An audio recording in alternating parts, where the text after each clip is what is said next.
시장에서 도를 수행하고 계신 우리 구독자분들 반갑습니다. 용천도사입니다.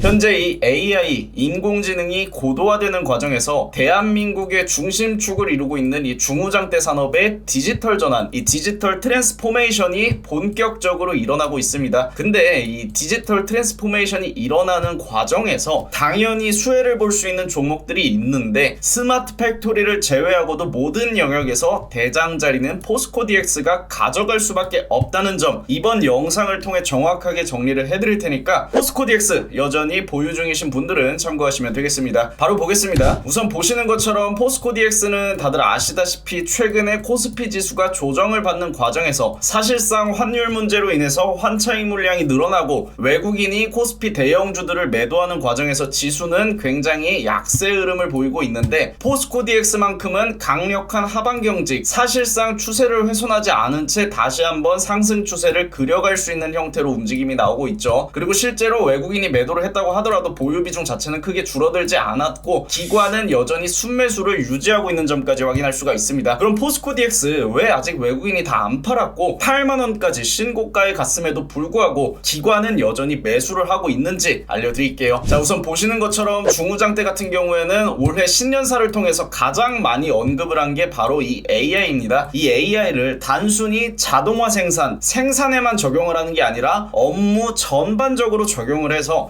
효율성 자체를 극한적으로 늘리기 위해서 신년사에 공통적으로 이 인공지능을 언급을 하고 있는데, 자, 우선 보시는 것처럼 삼성전자 같은 경우에는 이번에 CES 2024에서도 AI를 당연히 중심적으로 다뤘고, 이재용 부회장 같은 경우에는 미래 먹거리 사업을 선점하기 위해서 반드시 첨단 기술을 선점해야 우리 삼성그룹이 살아남을 수 있다고 지속적으로 강조를 하고 있고요. 롯데 회장 신동빈 같은 경우에도 인공지능 트랜스포메이션 시대를 맞이하기 위해서 사업 혁신을 서둘러 달라고 그룹사 전반적으로 요청을 하고 있습니다. 그리고 이제 인공지능과 가장 접점이 낮다고 할 수 있는 이 중후장대 산업 철강 기업에서도 세아그룹의 이순형 회장 같은 경우에는 신년 메시지를 통해서 모든 업무와 다양한 제조 공정에서 인공지능 기술의 활용도를 높여갈 수 있도록 연구 개발을 더욱 강화할 필요가 있다고 강조를 했죠. 근데 여러분들이 한 가지 기억을 하셔야 되는 거는, 포스코 같은 경우에는 이미 작년부터 철강 산업의 디지털 생태계를 구축하고 있었습니다. 이거 2023년 2월 7일 기사예요. 그리고 이 포스코 그룹사 같은 경우에는 메타버스를 기반으로 한 디지털 전환을 본격적으로 추진한다고 했는데, 메타버스는 사실 이때까지만 해도 공상과학이랑 다를 게 없었죠. 완전 가상현실이었기 때문에. 근데 지금은 인공지능을 활용한 메타버스가 당연히 모든 업무에 도입이 되기 시작했습니다. 그래서 포스코 DX는 이런 공시가 나왔어요. 코스피 이전 상장 이후에 가장 먼저 올라온 공시가 투자 판단 관련 주요 경영사항인데, 여기 보시면 포스코 DX는 포스코로부터 영업과 생산, 주문, 판매에 이르는 마케팅 전 과정을 메타버스 기반의 시스템으로 디지털 전환하는 사업을 이미 시작을 했고 수주를 받았습니다. 그리고 수주 금액을 보면은 1697억 원, 최근 매출액 대비 14.7% 규모인데 절대 적은 수치가 아니에요. 당장 우리가 R&D를 위해서 이제 개발을 해가는 단계라면은 1700억 원의 수주 절대 못 받습니다. 이미 1년간의 준비를 통해서 업무에 적용할 수 있는 수준까지 기술을 끌어올렸고 지금부터는 본격적으로 디지털 전환에 나서겠다는 거죠. 그러면 다른 회사들 같은 경우에는 이제 막 연구 개발을 시작했는데 1년 전부터 준비했던 포스코 DX는 당연히 기술적으로도 격차가 존재할 수밖에 없습니다. 실제로 이 기술의 격차를 통해서 포스코 DX 같은 경우에는 국내 스마트 팩토리 관련 대장주기도 하고요. 그래서 스마트 팩토리도 AI와 관련된 기술이고, 이렇게 디지털 전환이 이루어지는 과정에서 모든 업무, 생산뿐만이 아니라 포스코 그룹사에 걸쳐서 모든 업무에 이 AI, 인공지능을 적용하기 때문에 이 기술을 토대로 당연히 다른 회사로부터 수주를 받을 수밖에 없는 구조적 특징이 완성이 되었다는 거죠. 스마트 팩토리도 포스코 그룹사 것만 짓는 게 아니라 다른 회사에서 수주를 받아서 지어주는 것처럼 이 디지털 트랜스포메이션 또한 포스코 DX가 국내에서 대장주로 이 시장을 선점하고 주도할 수 있다는 뜻입니다. 그래서 포스코 DX는 이제 2차전지 관련주에서 통해서 스마트 팩토리 대장주로 연결이 됐고, 스마트 팩토리 대장주의 자리는 견고하게 지켜주면서 중후장대 산업이 디지털 트랜스포메이션 돼가는 과정 속에서 추가적인 수혜를 받을 가능성이 굉장히 높아졌고, 사실상 기정사실로 생각을 해도 되는 입장이 되었죠. 그래서 포스코 DX 보유 중이신 분들 여전히 성장성이 뚜렷하고, 2024년 이 인공지능이라는 키워드가 가장 주목받는 이유는 지난 1980년대에 주요 기업들과 산업들이 현대화돼가는 과정에서 이익성과 생산성이 증가했고 경제가 확장되었던 것처럼, 현재는 인공지능을 토대로 모든 기업들이 성장할 수 있는 발판을 마련하고 있는 새로운 시대가 열렸기 때문에 당연히 이 시장을 선도하고 있는 포스코 DX는 투자할 만한 가치가 있다, 이렇게 판단할 수 있을 것 같습니다. 최소 신고가 한 차례 이상은 더 들어갈 수 있으니까 가지고 가시는 분들 그냥 홀딩하셔도 된다고 말씀드릴 수 있을 것 같습니다. 그리고 마지막으로 봐야 되는 사실, 12월 20일 전까지도 기관은 계속해서 특히 연기금이 순매수 기조를 보이고 있고, 신고가에 도달했던 12월 마지막 거래일까지도 연기금은 순매수로 대응을 했고, 이후에 외국인 같은 경우에는 차익 실현 물량이 늘어났지만 현재는 추가적인 매도가 없는 상황, 여전히 많은 비중을 보유 중에 있음을 우리가 확인할 수가 있습니다. 그리고 기관 중에서는 투자 신탁과 연기금이 다들 아시다시피 중장기적인 투자 성향을 보유하고 있는 기관이기 때문에 제가 말씀드린 사실들을 토대로 포스코 DX를 조금 더 길고 크게 보고 있다고 생각을 해볼 수가 있겠네요. 그럼 모멘텀도 강화되고 있고 차트도 여전히 매력적이고 수급까지 완성된 종목은 우리가 망설일 필요가 없다는 점 여러분들이 기억하시면 되겠습니다. 그리고 우리 무릉도원 같은 경우에도 지난 2023년 11월 3일에 최초로 매수했던 레인보우 로보틱스 20만원 부근에 분할 익절하고 나서 올해 가장 먼저 다시 한번 재진입했던 게 레인보우 로보틱스인데, 오늘 다들 아시다시피 다시 한번 상승 사이클이 그려졌죠. 이렇게 현재는 인공지능과 관련된 종목들이 지속적인 순환매를 통해 저점 추세를 높여갈 수밖에 없는 시장입니다. 레인보우 로보틱스와 같이 이렇게 상승이 예정된 종목들은 사실 많지 않아요. 그래서 매매했던 종목들이라도 다시 한번 매매를 통해서 재진입을 통해서 수익을 만들어가야 하는 시장이니까, 포스코 DX 8만원 구간에 전량 익절하신 분들은 추후에 변곡점 나올 때 다시 한번 매수 여부를 검토해 보시고, 이런 종목들 찾는 게 어려우신 분들은 위에 번호로 문자 남겨주시면 우리 무릉도원에 들어오셔서 다 같이 함께 하실 수 있습니다. 그리고 우리 무릉도원 뿐만이 아니라 라이브 방송 이번 주 목요일까지 총 4거래일 동안 단 한 번의 손절도 없이 모든 종목들 익절 마무리가 되었는데, 익절 폭도 적지 않습니다. 굉장히 커요. 폴라리스 오피스 15%, 제주반도체 7%, MP 3%, 이렌시스 오늘 12%까지 모두 가져갔습니다. 그리고 우리 생방송 같은 경우에는 8시 50분부터 10시까지 진행이 되는데, 구독과 알람 설정만 눌러두시면 누구나 다 참여하실 수 있으니까 이런 인사이트들 모두 공부해 가시고 수익까지 만들어 가실 수 있게끔 미리 구독 알람 설정 눌러두시고 방송 들어오시면 되겠습니다. 오늘 영상 여기서 마무리하고 우리 또 내일 같은 시간에 만날게요.